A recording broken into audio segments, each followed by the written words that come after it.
Llegó el momento de la buena conversación y el debate. Abrimos la mesa de todos en Pauta Propia. Pauta 100.5. Partimos nuestra mesa de todo para hablar de un tremendo tema. Cada gobierno viene con una promesa implícita. Ahora sí el Estado va a funcionar mejor, pero entre esa expectativa y la realidad se abre claramente un terreno que es menos visible, más técnico y más decisivo, que es quién ocupa o quiénes ocupan los cargos, cómo llegan ahí y bajo qué reglas se quedan. No es una discusión épica ni electoral, pero define buena parte de lo que después se llama, con justicia o sin justicia, capacidad de gestión. El nuevo gobierno de José Antonio Kast va a llegar con una convicción clara: reducir el peso de la política en el Estado y reforzar criterios de mérito, eficiencia y orden. En ese marco reaparecen debates que Chile conoce ya, pero que nunca terminan de resolverse bien. El futuro de la alta dirección pública, la frontera entre la confianza política y la profesionalización y el temor recurrente que cada administración amarre al aparato público para el siguiente ciclo. A eso se suma una novedad: la idea de abrir el Estado a una generación joven convocada desde afuera de los partidos tradicionales como una forma de renovar cuadros y oxigenar la gestión política. Es una apuesta realista esa, alcanza con convocar talentos si las reglas, incentivos y las culturas internas siguen siendo las mismas. ¿Cómo se evita la despolitización y que termine esta siendo en los hechos otra forma de politizar? En ese cruce entre técnica y poder, entre meritocracia y control político, se juega una parte clave del nuevo ciclo. No suele estar en los titulares, pero se define ahí cuánto de un proyecto logra convertirse en política pública efectiva. Queremos conversar de este tema y lo vamos a hacer junto a Bettina Horst, economista, directora ejecutiva de Libertad de Desarrollo y consejera del Sistema de Alta Dirección Pública por 2 periodos. La más antigua va a ser de la Alta Dirección Pública. ¿Cómo estás, Bettina? Bienvenida. Bien, gracias, Connie. Gracias por la invitación. Aquí nos hacíamos varias preguntas a propósito de esto que es, sabemos también, ¿verdad? Y a lo mejor parte de nuestro problema pasa por eso, un tema recurrente en la instalación de cada gobierno. ¿Quiénes se van? ¿Quiénes llegan? ¿Quiénes son de confianza? ¿Quiénes no? Etcétera. En vez de que tengamos efectivamente que yo entiendo que fue el espíritu de la alta dirección pública, una suerte de cargos más permanentes, ¿verdad? Totalmente despolitizados, que son los que finalmente se van haciendo cargo de la conducción del Estado independiente del gobierno de turno. ¿Hay alguna diferencia entre el desafío que crees tú tiene que imponerse este gobierno de los que han tenido que saltar los anteriores? A ver, yo creo que la instalación de este gobierno va a ser bastante más difícil de los anteriores. ¿Y por qué te digo esto? Porque la alta dirección pública ha venido creciendo en el tiempo. Nace el año 2002 y han ido sumando cargos y más cargos y más cargos, lo cual implica una fuerte carga para quienes, por ejemplo, que estamos en el Consejo, entrevistas para los cargos directivos de primer nivel que han ido creciendo, pero no ha crecido así el número de consejeros, el número de horas hombres que están ahí disponibles para poder ir seleccionando estos ejecutivos. Entonces, cada año se hace más difícil la instalación porque cada año se necesita cubrir, o sea, cada gobierno, cada ciclo, se necesita cubrir un mayor número de cargos, lo cual ralentiza la instalación. Ahora, ¿cuál es el tema de fondo? Llevamos más de 20 años con este sistema, ¿no es cierto? Que es un sistema que básicamente nace a partir de una crisis de confianza, el caso Mopgate, la crisis de confianza en el sector político, y se percibe una sobrepolitización de los cargos relevantes del Estado y se busca acercarlo más a la profesionalización. Pero hoy día el sistema está basado en el mérito y la confianza, ¿no es cierto? Es decir, la persona para ocupar el cargo necesita pasar algunos filtros de mérito, ¿no es cierto?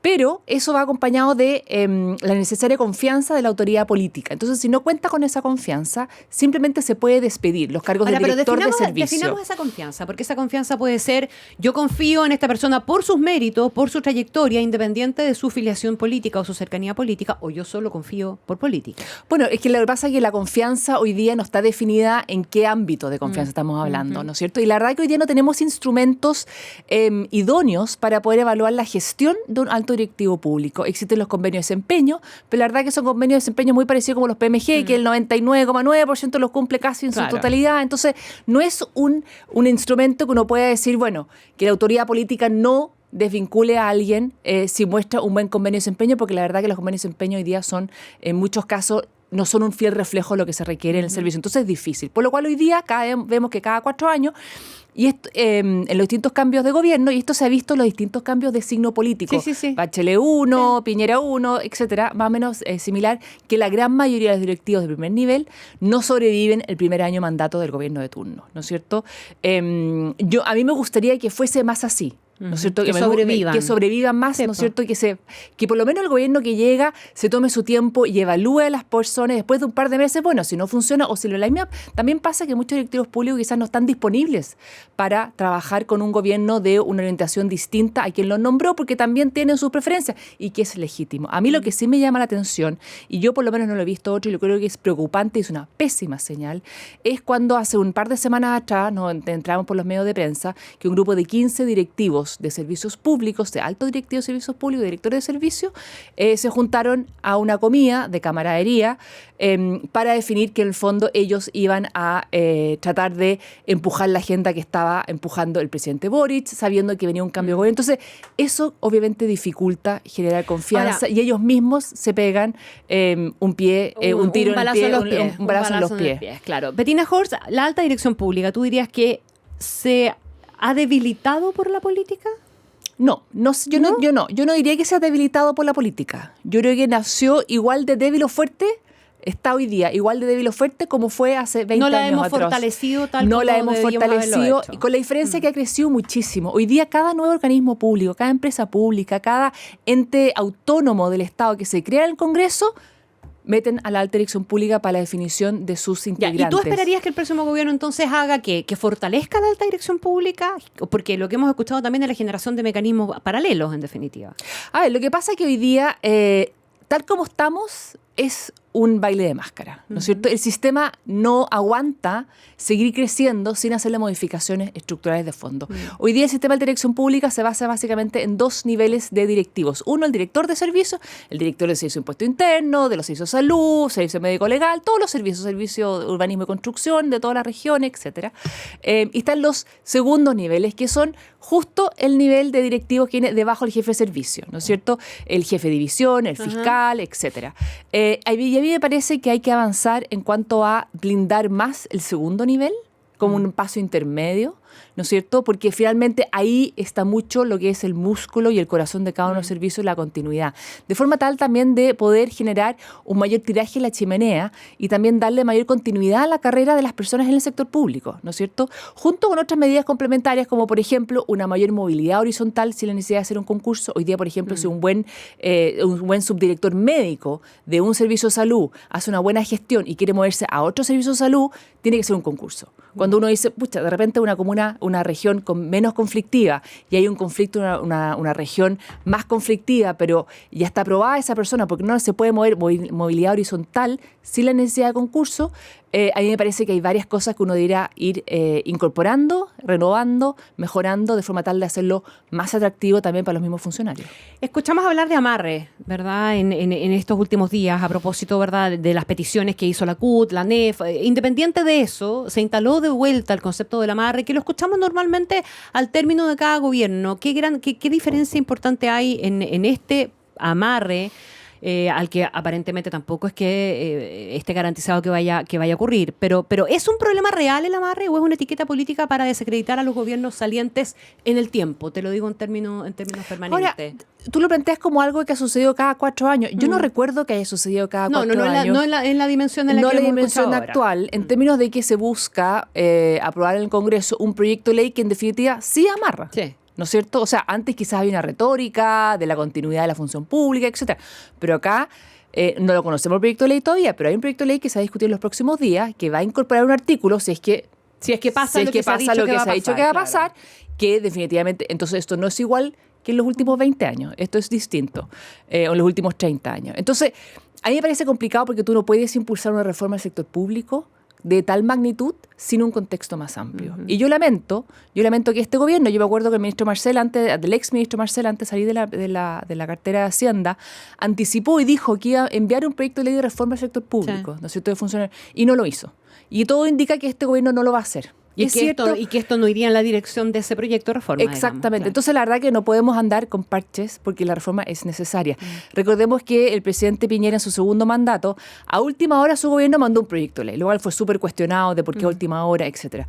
Me parece que efectivamente uno hubiese esperado algo con mayor anticipación, pero por último, haberlo mandado a última hora es un mensaje y es decir, este es el proyecto que yo respaldo. A mí me hubiese gustado que este gobierno, aunque sea a última hora, digamos que sea el 10 de marzo, todavía hay plazo, también mande un proyecto de ley para decir, esta es la propuesta que yo hago. Y a partir de eso, uno poder construir una propuesta que efectivamente tenga viabilidad en el Congreso y sea también compatible con una modernización del Estado. Bettina Horst, el gobierno de acá se ha hablado, la instalación, ¿verdad? La previa de la instalación del gobierno se ha hablado mucho de eficiencia y de orden en el Estado, de que salgan, ¿verdad? Los que no debieran estar ahí, de terminar en alguna dimensión también con los apitutados, etcétera, etcétera.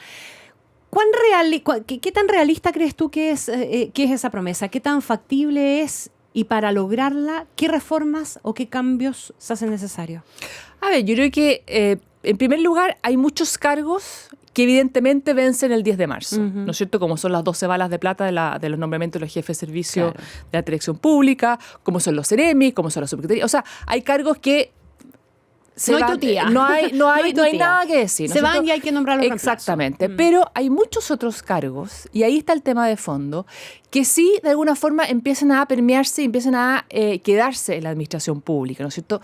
No estoy hablando de un caso específico, pero imaginemos un jefe de gabinete, ¿no es cierto?, que a poco tiempo se transforma en otro tipo de contratación con el Estado y se va quedando en esa subsecretaría, en ese servicio, etcétera, ¿no es cierto? Bueno, esa persona no debió haber cambiado su estatus. Entró como jefe de gabinete, se haber quedado como jefe de gabinete y haber salido con el cambio de gobierno. O sea, en el fondo es generar también un grupo de personas que asesoran la autoridad de turno y que se van con la autoridad de turno y que no pueden acceder a concursos del mismo servicio, etc. O sea, y ese tipo de gente, acá hay dos cosas. Uno primero que nada, también uno esperaría que esas mismas personas tengan la valentía o la audacia o la rectitud de renunciar, ¿no es cierto? Y no quedarse ahí apernado en el sector público.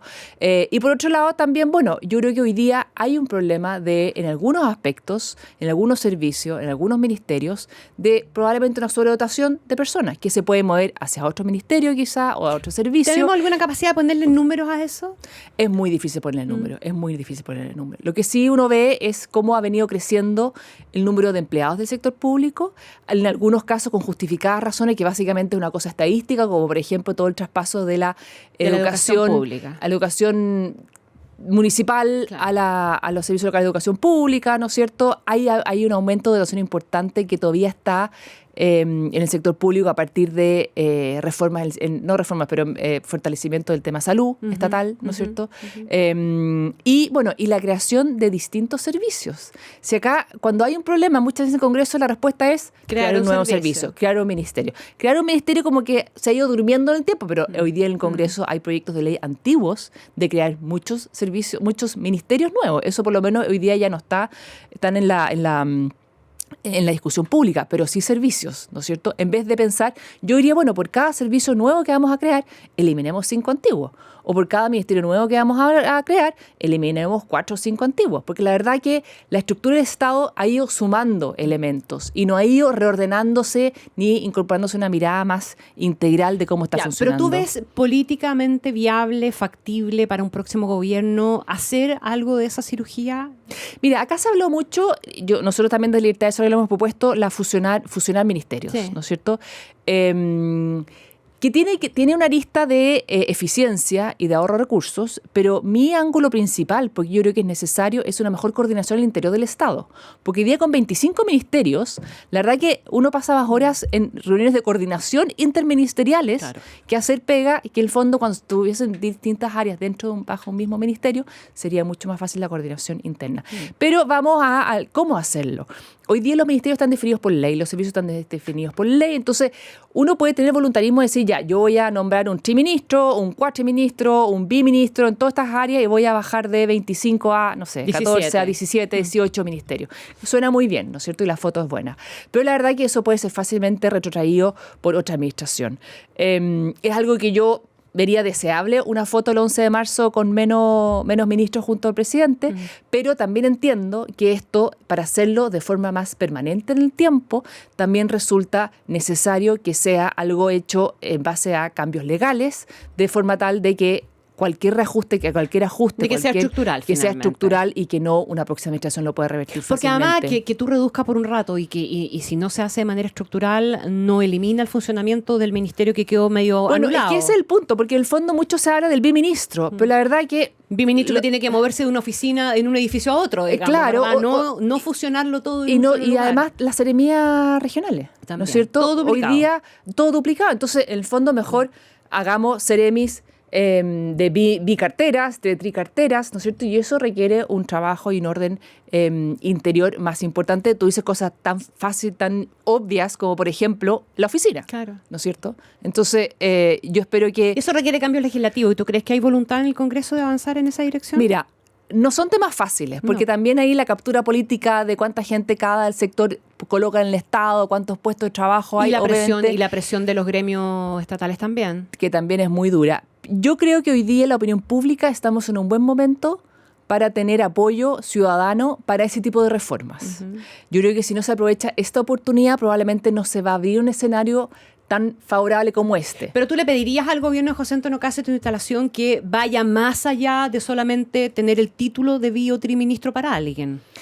Sería ideal. Ahora, yo entiendo que tampoco no vale la pena pagar el costo político con los propios y con la Asociación Nacional de Funcionarios, con la ANEF, etcétera, y con otros, si al final del día es una reforma o es un saludo a la bandera, porque en 2 o 3 años más, o en 4 años más, un cambio de gobierno, eso se retrotrae. Entonces, ojalá avanzar en una agenda que sea nutrida y que sea más estructural para hacer los cambios que se requieren, pero que también permanezcan en el tiempo. Estamos conversando con Bettina Horst, economista, directora ejecutiva de Libertad de Desarrollo y consejera del Sistema de Alta Dirección Público. ¿Es el Estado chileno un lugar atractivo para trabajar? ¿Para capturar, por ejemplo, talento joven? ¿O es un espacio que al final termina expulsando a ese grupo eventual de personas?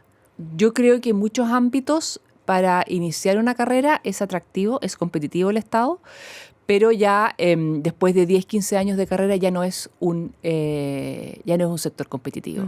Yo creo que hoy día, obviamente, siempre se habla de las brechas de ingresos entre el sector privado y el sector público. La verdad que los últimos estudios que hay son de varios años atrás, pero supongamos que se mantienen más o menos distintos.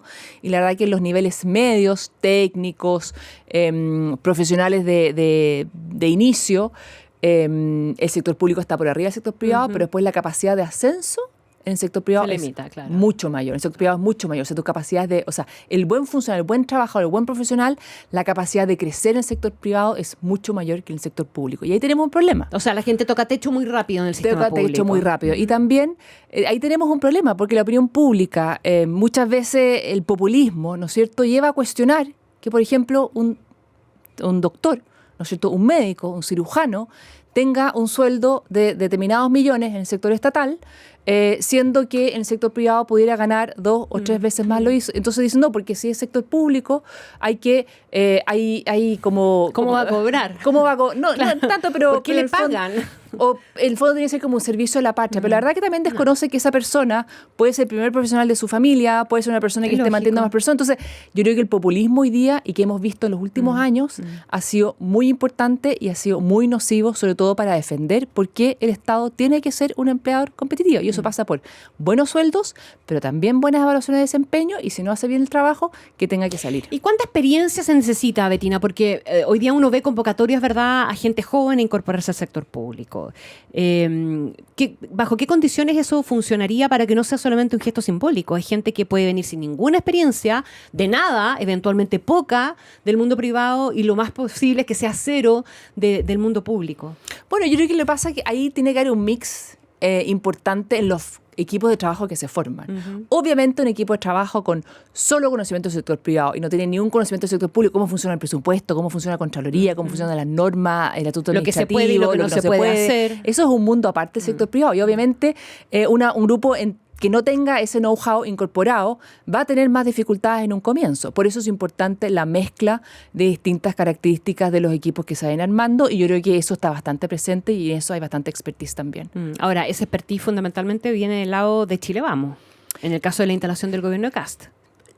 Sí y no, porque en el fondo mucha gente hoy día que está en el mundo republicano o que ha venido apoyando a José Antonio Cast en sus últimas 2 campañas, incluso ni siquiera lo dejó solamente en la última, ha sido gente que trabajó en el gobierno bajo un gobierno de Chile Vamos, ¿no es cierto? Pero gente que estaba quizás más al borde de un Chile Vamos. También recordemos que Chile Vamos tiene muchas miradas muy distintas y muchas corrientes muy distintas, ¿no es cierto? Una corriente definitivamente mucho más cercana al Partido Republicano que otra. Entonces, yo diría que esa mirada no es que venga de Chile Vamos, sino es que de mucha gente que hoy día se siente cómodo en el mundo republicano y que trabajó durante los gobiernos del presidente Piñera en un contexto de una coalición de Chile Vamos, pero también incorporando muchos republicanos. ¿Cuán de acuerdo o cuánto te molestó finalmente la definición de parásitos que se instaló en algún momento a partir de una columna que escribió Cristian Valenzuela para referirse o para defender justamente parte importante del plan de reducción de gasto público de José Antonio Kast? Porque ese era el objetivo. Sí, más que molestar o no molestar, me impresionó la cantidad de reacciones que generó. Siempre una columna uno puede elegir quizás mejor o peor algunas palabras, pero en el fondo de la columna, más allá de algunas cosas que uno diría, bueno, se puede haber refraseado, se puede haber escrito de una forma un poco más menos agresiva, yo creo que apuntaba a un tema de fondo que hace mucho tiempo veníamos conversando.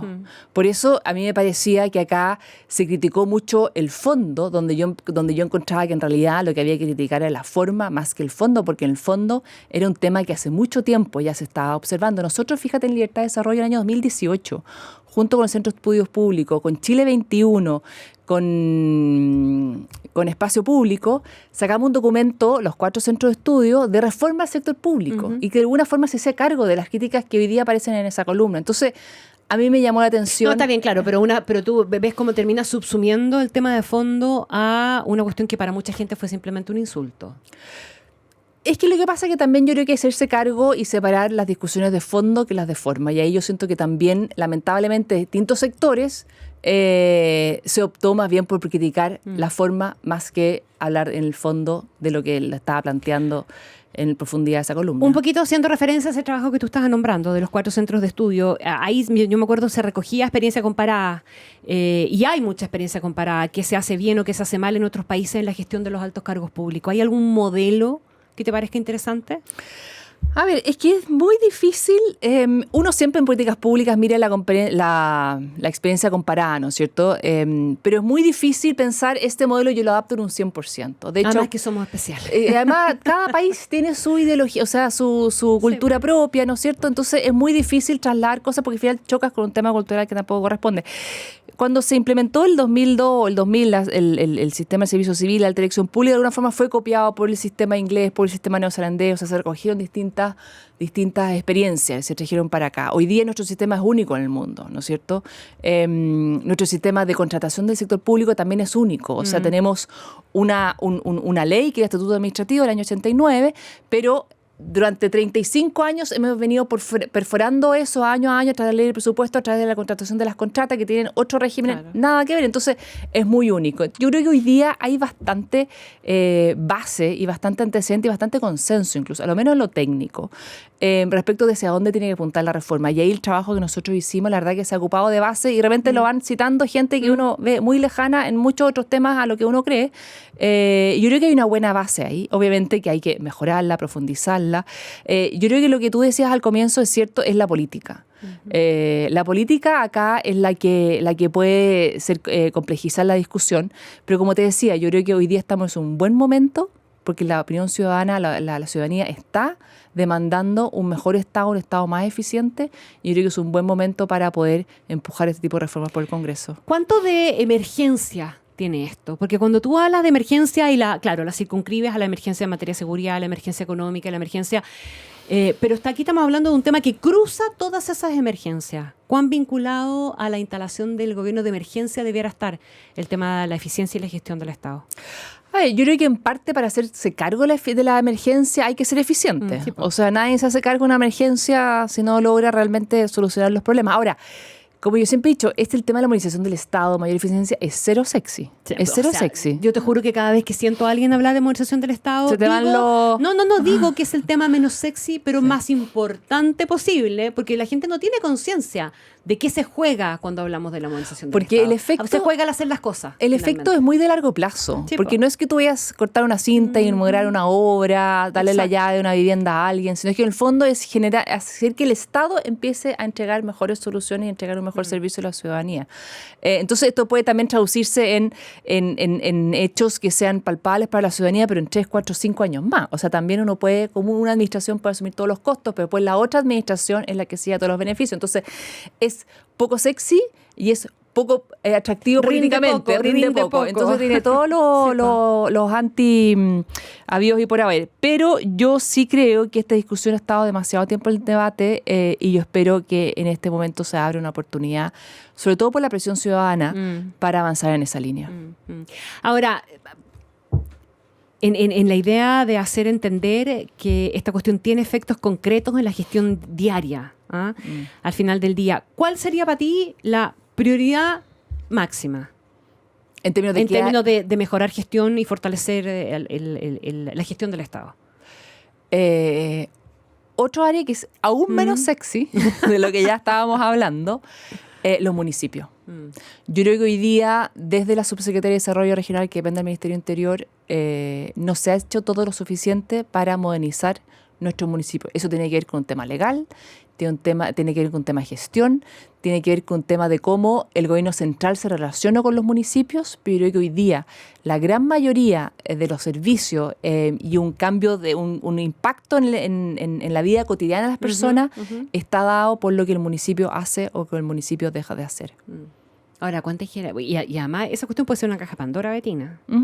Porque donde probablemente hay menos homogeneidad es en el tema municipal. Desde todo punto de vista. Desde la gestión, el manejo de los recursos, la corrupción y una serie de... y los sellos políticos, etcétera, etcétera. No, es tremendamente desafiante, pero yo creo que también de nuestros 345 municipios hay muy buenas experiencias. Entonces lo que necesitamos es potenciar esas buenas experiencias y que el resto lo copie o darlas a conocer. Así como dar a conocer las malas experiencias, también dar a conocer las buenas experiencias. Pero yo creo que hay alcaldes allá afuera, independiente del color político, porque hemos visto súper buenas, excelentes gestiones municipales, de izquierda, de derecha, de distintos sectores. Y la verdad es que cuando se centran en el ciudadano, cuando se centran en un tema de gestión, dejan afuera la corrupción, hay mucho que hacer y yo creo que ahí está la principal puerta de entrada de la persona, del ciudadano, a los servicios del Estado. Al mundo público. Al mundo público. Por eso yo creo que el gobierno central es tremendamente importante, pero los municipios como que un poco se le olvida a la gente,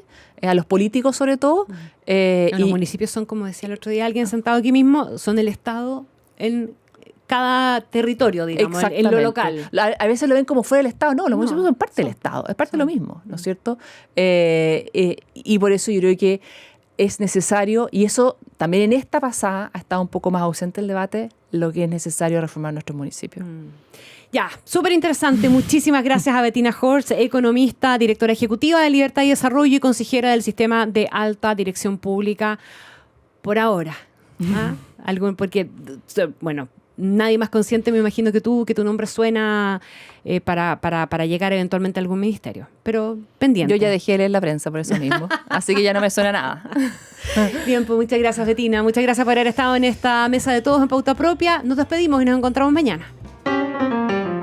Finalizamos una nueva edición de Pauta Propia, el espacio donde le damos sentido a los temas que importan.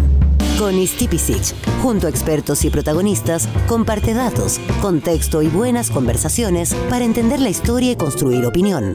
En Radio Pauta 100.5. Una presentación de Universidad Diego Portales, a la altura de los tiempos, admisión 2026.